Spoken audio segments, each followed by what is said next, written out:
यवतमाळ जिल्ह्यातल्या वणीमध्ये कोण नगराध्यक्ष होणार, सत्ता कुणाची येणार आपण पाहूया। अगदी वणीमध्ये आपण बघतो डॉक्टर संचिता नगराळे ठाकरे सेनेच्या आहेत त्या, आणि संचिता नगराळे या नगराध्यक्ष वणीत होऊ शकतात असं शक्यता आहे।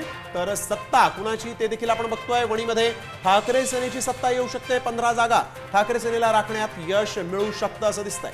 बिलकुल, आणि याबाबत आमचे प्रतिनिधी संजय राठोड यांनी काय अंदाज व्यक्त केलाय पाहूया।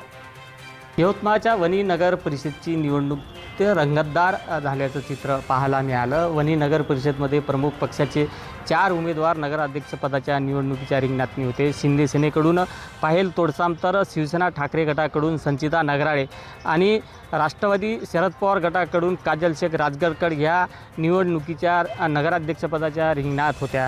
ही निवडणूक आरोप प्रत्यारोपानं गाजली जरी असली तरी वणीमध्ये पहिल्यांदाच शिवसेना ठाकरे गट, मनसे आणि काँग्रेस हे तिन्ही पक्ष एकत्र येऊन त्यांनी नगराध्यक्षपदाचा उमेदवार दिला होता। मनसेची एक वेगळी ताकद वणीमध्ये आहे, त्यामुळे शिवसेना ठाकरे गटाच्या ज्या उमेदवार आहेत त्यांना मोठ्या प्रमाणात मतदान झाल्याची चर्चा आहे। त्यामुळे शिवसेना ठाकरे गटाचं नगराध्यक्षपदाचा उमेदवार या ठिकाणी निवडून येणार असल्याची चर्चा सध्या वणीच्या राजकीय वर्तुळात सुरू आहे।